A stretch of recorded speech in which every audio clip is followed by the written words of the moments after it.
નમસ્કાર વિદ્યાર્થી મિત્રો, ધોરણ 6 વિષય ગણિત. હવે આજે આપણે નવું ચેપ્ટર શીખીએ, પ્રકરણ 2 પૂર્ણ સંખ્યાઓ. તો ચાલો પહેલા આપણે બાળકો એ જોઈએ કે પૂર્ણ સંખ્યાઓ કોને કહેવાય. તો ચાલો હવે છે તમે જનરલી કે 1 2 3 4 5 આ સંખ્યાનો ઉપયોગ કરો છો, બરાબર ને. તો આ બધી સંખ્યાઓ એટલે કે જો આ 1 2 3 અને 4 આ બધી કેવી સંખ્યાઓ છે? પ્રાકૃતિક સંખ્યાઓ છે. કેવી છે?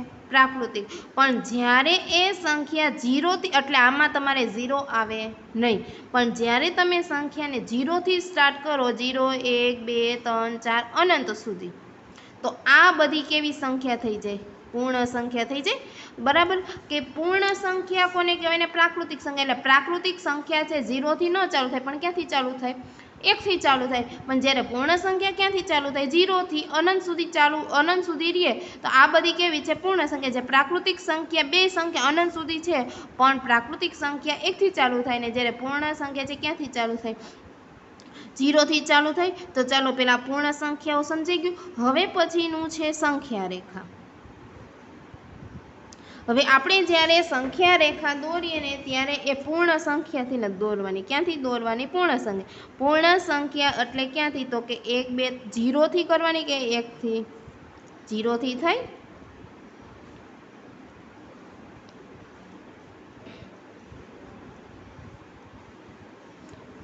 બરાબર. તો આ બધી કેવી થઈ? સંખ્યા એટલે પૂર્ણ સંખ્યા થઈ. હવે તમને એમાં એવું કીધું છે કે 4 + 3 બરાબર કેટલા? સંખ્યા રેખા ઉપરથી કે એટલે પહેલાં તમારે આ નંબર લઈ લેવાનો, જે પહેલી સંખ્યા છે એ 4. હવે અહીંયા કેટલા નંબર ઉમેરવાના છે? 3. 1 2 અને 3. એનો મતલબ કે તમારે ક્યાં અટકી સંખ્યા રેખા? 7 ઉપર અટકી. તો એનો મતલબ કે આ બે સંખ્યા રેખાનો સરવાળો કેટલો થાય? 7 થાય. ચલો હવે એવી રીતે બીજું એમ કે 8 - 5 કેટલા? તમને તો ખ્યાલ છે કે 8 - 5 એ કેટલા થાય? કે 3 જ આવે. પણ આપણે હવે સંખ્યા રેખામાં જોઈએ, એટલે આ સંખ્યા રેખામાં જો આપણે કઈ બાજુ ખઈસા? ડાબી બાજુથી જમણી બાજુ ખઈસા.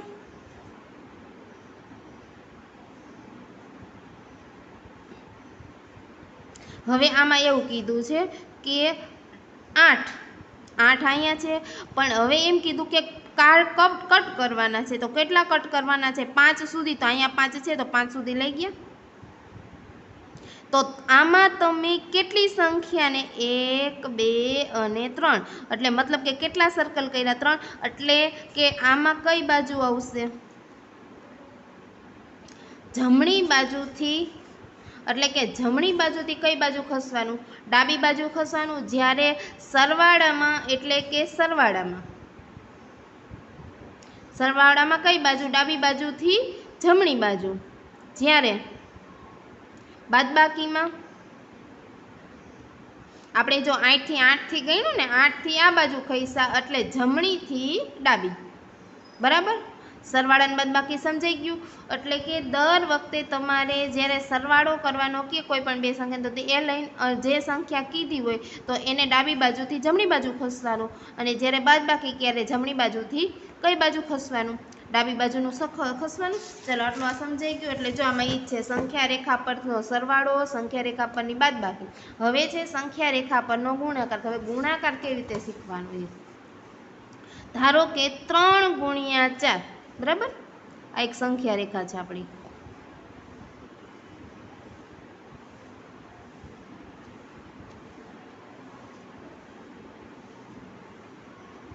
હવે એમાં કેટલા લેવાના છે? 3 લીધા, પણ કેટલાનું ગ્રુપ બનાવવાનું? 4 4 નું. એટલે 1 2 3 અને 4.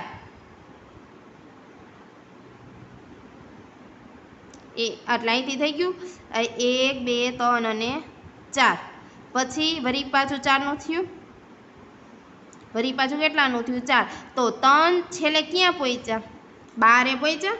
એનો મતલબ કે જ્યારે તમે કે 3 3ના ગ્રુપ બનાવ્યા, 1 2 3 અને 4. 4 એટલે 1 2 3 3નું ગ્રુપ. પણ કેટલા ગ્રુપ બન્યા? 4 બન્યા. 4 બન્યા એટલે છેલ્લે કઈ સંખ્યા આવી? 12 આવી. તો આ તમારું શું થયું? ગુણાકાર. એટલે અહીંયા તમારે જવાબમાં શું લખવાનું?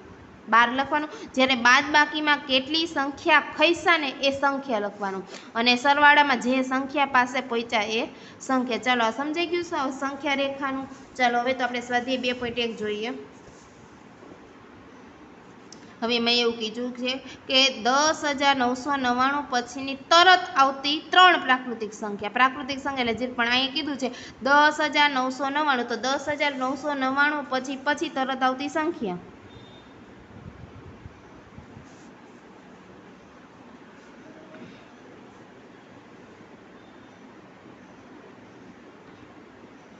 દસ 10,999 તો 10,000 પછી 9,999 છે તો 10,000 પછી 11,000 આવે. 11,000 પછી 11,001 અને 11,002. બરાબર. એટલે કે તમારી 3 સંખ્યા થઈ ગઈ 11,000, 11,001 અને 11,002. એટલે આ પહેલો દાખલો થઈ ગયો. ખાલી એમાં એવું કીધું કે પછી તરત આવતી તરત. અને હવે પછીનો બીજો છે 10,001 પહેલા તરત આવતી 3 પૂર્ણાંક. હવે અહીંયા શું કીધું તું પછી આવતી ને હવે કેવી કીધી પહેલા તો કે 1,001 પહેલા 10,001 પહેલા કઈ 3 સંખ્યા આવે તો 10,001 પહેલા એક તો 10,000 આવે. હવે 10,000 પછી કઈ આવે તો કે 9,999 9,999 અને 9,999 પહેલા કઈ આવે 9,998. એટલે આ કઈ સંખ્યા થઈ પછીની આ કઈ થઈ પહેલાની. ચાલો પછીનો છે સૌથી નાની પૂર્ણ સંખ્યા કઈ છે. સૌથી નાની પૂર્ણ સંખ્યા તો સૌથી નાની પૂર્ણ સંખ્યા કઈ છે એ તો ખ્યાલ જ છે તમને બધાને. સૌથી નાની પૂર્ણ સંખ્યા કઈ છે 0 છે. એટલે કે 0 એ સૌથી નાની પૂર્ણ સંખ્યા છે. ચાલો પછીનો છે 32 અને 53 વચ્ચે આવતી પૂર્ણ સંખ્યા. 32 એટલે 32 લેવાના જોઈએ અને એવું નથી કીધું 32 અને 53 ના વચ્ચે. 32 એટલે 32 પછી કોણ આવે 33 આવે. 33, 34, 35, 36, 37, 38, 39, 40, 41, 42, 43, 44, 45, 51 અને 52. ટોટલ 53 અને 32 લેવાની નથી એટલે 33, 34, 35, 36 તો છેક ક્યાં સુધી આવે 51 એટલે 52 સુધી આવે કારણ કે 53 લેવાના નથી. તો અહીંયા શું છે પ્રશ્ન કે 53 અને 32 અને 53 વચ્ચે આવતી પૂર્ણ સંખ્યાઓ જણાવો. તો કુલ કેટલી સંખ્યાઓ આવી તો કે કુલ 20 સંખ્યાઓ છે. ચાલો હવે પછીનો છે. હવે આમાં એવું કીધું છે કે 2,44,701 2,44,701. તો હવે આમાં એના પછીની તરત આવતી સંખ્યા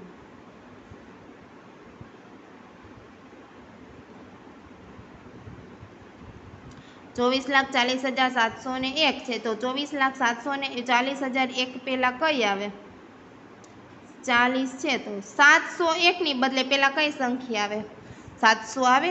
હવે એવી રીતે બીજો છે 1,01,99 એમાં પણ એવું છે એની પહેલા તો કઈ આવે તો કે 1,01,98 આવે. 99 પહેલા કઈ સંખ્યા 98 એટલે અહીં 100 ની પહેલા 1 ની પહેલા કઈ આવે 0 આવે. ચલો એ તે ત્રીજો છે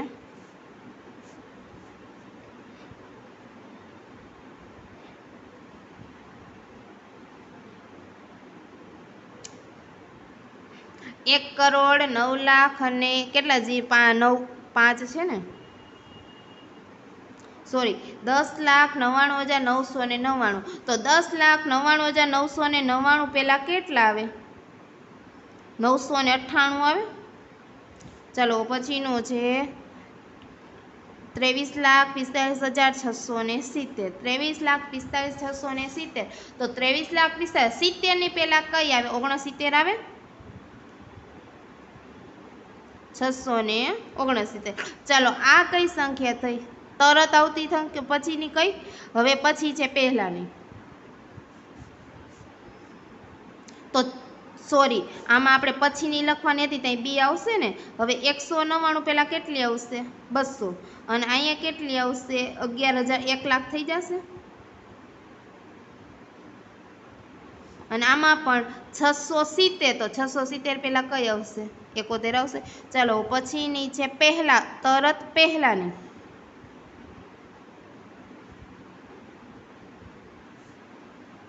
તો 93ની પહેલા કઈ આવે? સોરી, 94ની પહેલા કઈ આવે? 93 આવે. હવે છે 10,000. 10,000 છે તો 10,000 પહેલા કઈ આવે? 9,999. ચાલો હવે પછીની છે 2,80,090. 90ની પહેલા કઈ આવે? 89 આવે. હવે પછીની છે 76,54,321. 76,54,321. તો 76,321 પહેલા કઈ આવે? તો કે 20 આવે. 320. ચલો હવે પછીનું છે કે હવે આમાં એવું કીધું છે કે આટલા પહેલાંની પછીની સંખ્યા થઈ ગઈ. હવે એવું કીધું છે કે નીચે આપેલી સંખ્યાને જોડી સંખ્યા રેખા પર કઈ સંખ્યા ડાબી બાજુ આવશે અને કઈ સંખ્યા જમણી બાજુ આવશે તે જણાવો. અને કયું ચિહ્ન એટલે કે લેસ ધેન, ગ્રેટર ધેનનો કોનો ઉપયોગ થશે? એટલે કઈ સંખ્યા મોટી છે એ પ્રમાણે લખવું પડશે. ચાલો હવે એમાં પહેલી સંખ્યા છે 503. 530 અને 503. તો આમાંથી કોનો ઉપયોગ કરવાનો છે? લેસ ધેનનો ઉપયોગ કરવાનો છે, ગ્રેટર ધેનનો? મોટું કોણ થશે? આ થશે એટલે ગ્રેટર ધેન આવશે. તો કે 530 એટલે કઈ બાજુ છે? ડાબી બાજુ છે. તો કે 530 એ 503ની કઈ બાજુ? ડાબી બાજુ છે. ચાલો એ પછીનો છે. હવે બીજી કઈ છે? 370 અને 307. 370 અને 307 છે તો આમાં પણ કઈ નિશાની આવશે? ગ્રેટર ધેન, કારણ કે મોટું. તો કે 370 એ 307ની કઈ બાજુ છે? ડાબી બાજુ છે. ચલો હવે પછીનો છે 98,765 અને 56,789. મોટી સંખ્યા કઈ? આ છે. તો મોટી સંખ્યા છે એટલે કે 98,765 એ કઈ બાજુ આવશે? 56,000ની ડાબી બાજુ આવશે. એટલે અહીંયા સંખ્યા રેખા આપણે દોરી હતી તો આ બાજુ કઈ હતી? નાની હતી. જેમ જેમ આગળ જતા જેમ કેવી સંખ્યા આવી ગઈ? મોટી આવી ગઈ. એટલે કે તો કે આ સંખ્યા છે એ પણ આની કઈ બાજુ આવશે? ડાબી બાજુ આવશે. ચાલો પછીનો છે છેલ્લો 98,30,415. અને બીજી કઈ છે? 1,23,001. બરાબર. હવે તો આમાં 98 લાખ છે અને આમાં તો કઈ મોટી થશે? આ થશે. તો અહીંયા ઊંધું લખવાનું થશે કે 98,415 એ આનાથી કેવી છે? નાની સંખ્યા છે. અને કઈ બાજુ આવશે? ડાબી બાજુ આવશે. ચાલો સમજાઈ ગઈ. હાલો હવે પછીના છે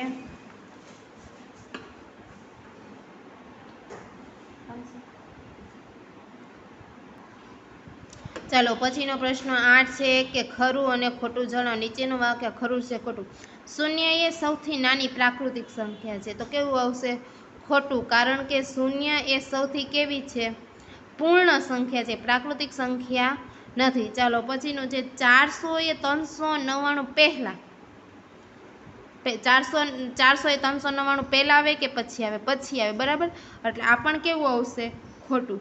ચાલો પછીનું છે શૂન્ય સૌથી નાની પૂર્ણ સંખ્યા છે. શૂન્ય એ સૌથી નાની પૂર્ણ સંખ્યા. તો કેવું આવશે? સાચું, કારણ કે અહીંયા આપણે પ્રાકૃતિક સંખ્યા હતી એટલે ખોટો, પણ પૂર્ણ સંખ્યા એટલે કેવું આવે? સાચું આવે. ચાલો પછીનો છે 600 એ સંખ્યા 599ના પછી આવતી સંખ્યા છે. 600 એ 599ના પછી, તો આ વિધાન સાચું. પછી છે દરેક પ્રાકૃતિક સંખ્યા એ પૂર્ણ સંખ્યા છે, કારણ કે પ્રાકૃતિક સંખ્યા ક્યાંથી ચાલુ થાય? 1 થી. જ્યારે પૂર્ણ સંખ્યા ક્યાંથી ચાલુ થાય? 0. એટલે પ્રાકૃતિક સંખ્યા એ પૂર્ણ સંખ્યા છે, પણ પૂર્ણ સંખ્યા એ પ્રાકૃતિક સંખ્યા નથી. એટલે આ વિધાન કેવું આવ્યું? ખોટું આવ્યું. ચાલો પછી છે 2 અંકની પૂર્ણ સંખ્યાની પહેલા આવતી સંખ્યાઓ 1 અંકની ના હોઈ શકે. 2 અંકની પહેલાની આવતી 2 અંકની પહેલા એટલે ધારો કે 10 હોય તો 10ની પહેલા 1 અંકની. તો આ વિધાન કેવું આવે? ખોટું, કારણ કે 9 હોય તો 9 એ 1 અંકની થાય, બરાબર, અને 10 એ 2 અંકની થાય, એટલે આ વિધાન કેવું આવે? ખોટું આવે. પછીનો છે 10 એ સૌથી નાની પૂર્ણ સંખ્યા છે. 1 એ સૌથી નાની પૂર્ણ સંખ્યા, કારણ કે 1 એ પૂર્ણ નથી પણ કેવી છે? પ્રાકૃતિક છે. ચલો પછી છે પ્રાકૃતિક સંખ્યા 1ની પહેલા કોઈ પણ સંખ્યા નથી. તો આ વિધાન કેવું? સાચું, કારણ કે શરૂઆત ક્યાંથી થાય છે? પ્રાકૃતિક સંખ્યાની શરૂઆત 1થી થાય છે. પછી છે પૂર્ણ સંખ્યા 1ની પાસે તેને પહેલા આવતી કોઈ સંખ્યા નથી. પૂર્ણ સંખ્યા 1 પણ એની પહેલા, તો એની પહેલા 0 આવે કે નહીં? તો આ વિધાન પણ કેવું આવે? ખોટું આવે. પૂર્ણ સંખ્યા 13 એ 11 અને 12ની વચ્ચે આવે છે. તો પૂર્ણ સંખ્યા 13 એ સંખ્યાઓ 11 અને 12ની વચ્ચે આવે? નો આવે ને, એટલે કેવું આવે? ખોટું આવે. ચલો પછીનો છે પૂર્ણ સંખ્યા 0 પાસે અને તેના પહેલા કોઈ સંખ્યા નથી. તો આ વિધાન કેવું? સાચું. ચાલો પછીનો છે બે સંખ્યા પછી આવતી સંખ્યા હંમેશા 1 અંકની હોય, એવું પણ ન બની શકે, એટલે આ વિધાન પણ કેવું આવે? ખોટું આવે. ચાલો હવે પછી છે પૂર્ણ સંખ્યાના ગુણધર્મો. એમાં પહેલો ગુણધર્મ છે પૂર્ણ સંખ્યાના સરવાળા માટે.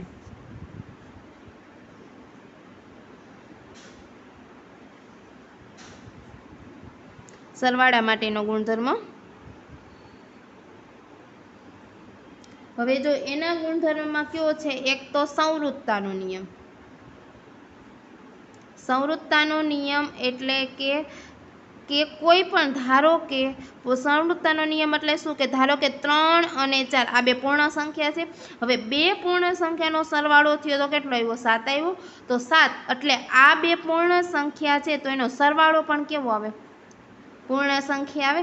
એટલે કે આને કેવો કહેવાય? સંવૃત્તાનો નિયમ કહેવાય. ચાલો પછીનો છે ક્રમનો નિયમ. સરવાળા એટલે આ કોના માટેના છે? પૂર્ણ સંખ્યા. ક્રમનો નિયમ એટલે 3 + 4 કે 4 + 3. ક્રમ જળવાઈ રહ્યો, એટલે આ કયો નિયમ છે? ક્રમનો નિયમ છે. પછીનો છે જૂથનો નિયમ.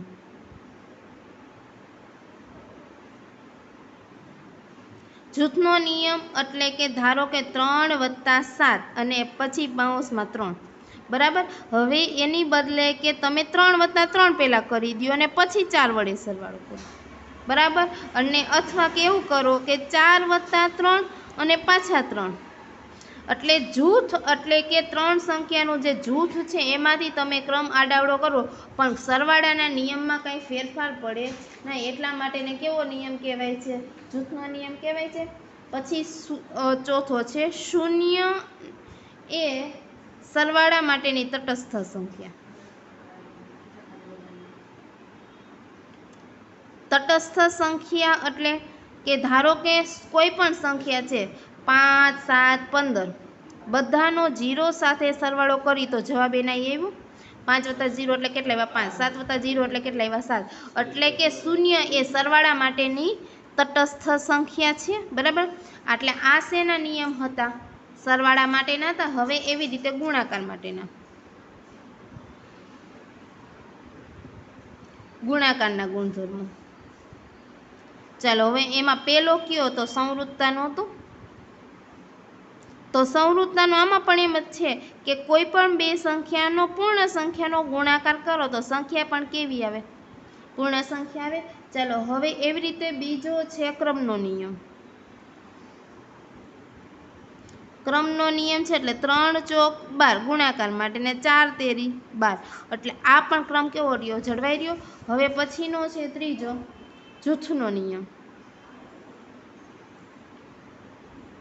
એટલે કે 3 × 4 × 5 અથવા પહેલા 5 × 4 અને એને × 3. હવે આના માટે છે 3 × 12, 12 × 5 = 60. તો 60 હવે અહીંયા જોઈએ 5 × 20 એને × 3, તો 20 × 13 = 60.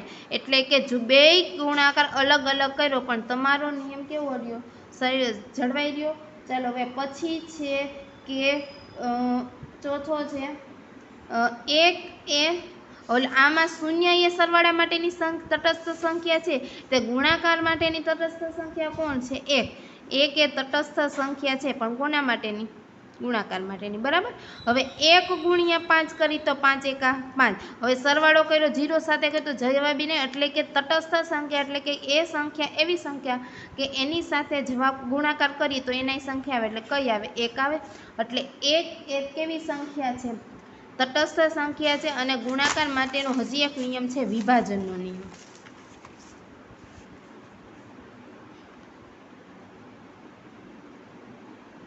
વિભાજનનો નિયમ એટલે શું? ધારો કે 3 ગુણ્યા 5 વત્તા 4, 4 વત્તા 5, બરાબર। એટલે કે ગુણાકાર છે એટલે 3 ગુણ્યા 4 કરીએ, આ બેનો ગુણાકાર, વચ્ચે શેની નિશાની? પ્લસ, અને 3 ગુણ્યા 5, એટલે આનો મતલબ કે ગુણાકાર એ સરવાળા પરનું શું કરે છે? વિભાજન કરે છે। એટલે સરવાળાના ભાગ કર્યો તો હવે આનો કરીએ 3 ગુણ્યા 4 9 થાય, 9 તેરીને 27, બરાબર। આ બાજુ જોઈએ, 3 ચોક 12 અને 3 પંચા 15, તો કેટલા આવ્યા? 27 આવ્યા। એટલે કે વિભાજનનો નિયમ એટલે જો કદાચ અહીંયા બાદ બાકી હોય તો અહીંયા શું થાય કે સરવાળા એ કોના પર વિભાજન કરે છે? ગુણાકાર પર વિભાજન કરે છે। એટલા માટે કે શું કહેવાય કે ગુણાકારનું સરવાળા ઉપર વિભાજન, એટલે ગુણાકારે સરવાળાનું શું કર્યું?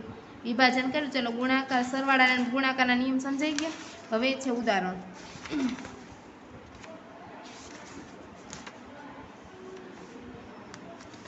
ચાલો એમાં પહેલું આ ઉદાહરણ છે કે 3 ઉદાહરણ છે કે 14 વત્તા 17 વત્તા 6।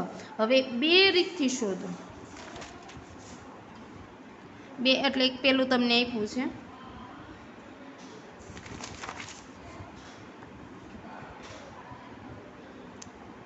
14 વત્તા 17 વત્તા 6। હવે 14 વત્તા 17 વત્તા 6 એટલે પહેલાં કે આપણે આ બે ભેગા લઈ લઈએ, 14 વત્તા 6 પ્લસ 17, 14 ને 6 20, 20 ને 7 17, તો 17 ને કેટલા આવી ગયા? 37 આવી ગયા। હવે બીજી રીતે કરીએ જોઈએ, અથવા 14 વત્તા 17 અને પછી 6, તો 14 ને 17 કેટલા થાય? 31 થાય। 31 વત્તા 6 એટલે કેટલા આવી ગયા? 37 આવી ગયા। આ ઉદાહરણ 1 થઈ ગયું। ચાલો હવે પછીનો છે 12 ગુણ્યા 15, સોરી 12 ગુણ્યા 35। હવે 12 ગુણ્યા 35 છે તો એના માટે શું કીધું? તમને એનો ગુણાકાર કીધો। 12 ગુણ્યા 35 નો ગુણાકાર કરો તો તમારે ડાયરેક્ટ ગુણાકાર કરવો હોય તો કેવી રીતે કરવાનો? 6 દુને 12 એને ગુણ્યા 35। હવે 35 ને ગુણ્યા આવડે તમને, 35 ગુણ્યા આવડે એને ગુણ્યા 6, એટલે 35 દુ 70 એને ગુણ્યા 6, 6 સત્તા 42 નો 0 આવી ગયો। એટલે ડાયરેક્ટ, કારણ કે આના માટે 32 ગુણ્યા 12 તો ગુણાકાર કરવો પડે, પણ 6 ના ભાગ 12 ના ભાગ પડી 6 દુ 12, તો એને ગુણ્યા 35, એટલે પણ 35 ગુણ્યા 2 આવડે તમને, 35 દુ ને 70, એટલે 70 ગુણ્યા 6 એટલે કેટલા આવી ગયા? 420 આવી ગયા। હવે પછીનું ઉદાહરણ છે 8 ગુણ્યા 1769 ગુણ્યા 125। ચાલો તો આના માટે તમે ક્યાં ગુણાકારનો ગુણધર્મનો ઉપયોગ કરશો? ક્રમનો કરશો, જૂથનો? 8 ગુણ્યા 125 અને એને ગુણ્યા 1669, તો 125 ગુણ્યા 8 આવડે, 8 50 40 નો 4, 12 8 96 ને 4 100 આવી ગયા। એટલે કેટલા આવી ગયા? 1000 આવે, 1000 અને એને ગુણ્યા 1769, તો આ બેનો ગુણાકાર ઈઝી થઈ જાય 1769 અને કેટલા 0? 3 0। એટલે જ્યારે બાળકો ગુણાકાર આવે તો એક અને એની સાથે કેટલા 0 છે? 3, તો 3 0 લગાવી દીધા, બરાબર। આટલું થઈ ગયું। ચાલો હવે પછીનો છે આ દાખલો એક જોઈએ। એક સ્કૂલની કેન્ટીન દરરોજ ભોજન માટે ₹20નું દૂધ અને દૂધ માટે 4 રૂપિયા લે છે, તો આ બાબતોમાં 5 દિવસમાં કેટલા નાણાં જાય? તો હવે એક દિવસના ભોજન માટે 20 રૂપિયા ને દૂધ માટેના 4, તો પહેલાં એ કહેવું પડે ને કે 5 દિવસ માટેના કેટલા? તો કે 5 ચોક 20, એટલે જો એક દિવસના 5 રૂપિયા, એક દિવસના 20 રૂપિયા, તો 5 દિવસના કેટલા? તો 20 પંચાને 100, અને અથવા 4 રૂપિયા દૂધના એક્સ્ટ્રા લે છે, તો 5 ગુણ્યા 4, 4 પંચાને 20। હવે આ બેનો સરવાળો કર્યો 100 વત્તા 20 એટલે કેટલા આવી ગયા? 120 આવી ગયા। અથવા કે પહેલાં 20 ને 4 24, તો પહેલાં બેનો સરવાળો કરી નાખો અને 5 ગુણ્યા 4 એટલે એક દિવસના 24 રૂપિયા, તો 5 દિવસના કેટલા? તો 120 રૂપિયા આવી ગયા। ચાલો હવે એવી રીતે છે ઉદાહરણ 6 વિભાજનનો નિયમ। 12 ગુણ્યા 35, 12 એમનેમ રાખીએ, 35 એટલે 30 વત્તા 5 થાય, પણ એનું ગુણાકારનું સરવાળા પર વિભાજન એટલે 12 ગુણ્યા 30 પ્લસ 12 ગુણ્યા 5 12 તેરી 36 360 અને 12 પંચા 60 તો કેટલા આવી ગયા 420 આવી ગયા। હવે એવી રીતનો પછીનો છે સરળ બનાવો। હવે આ બેમાં જોવું જોઈએ 126 સામાન્ય વચ્ચે શેની નિશાની સરવાળાની 126 સામાન્ય કાઢી લીધા। અહીંયા બે વચ્ચે ગુણાકાર એટલે ગુણાકાર 126 બાર આવી ગયા વધ્યા શું 55 વત્તા ને 45 126 એમનેમ 45 ને 55 કેટલા થાય 100 તો 126 ગુણ્યા 100 એટલે કેટલા આવે 12600 આવી ગયા। ચાલો હવે ઉદાહરણ થઈ ગયા। તો હવે પછી આપણે નેક્સ્ટ સેશનમાં સ્વાધ્યાય 2.2 જોશું। ઓકે, ધન્યવાદ મિત્રો।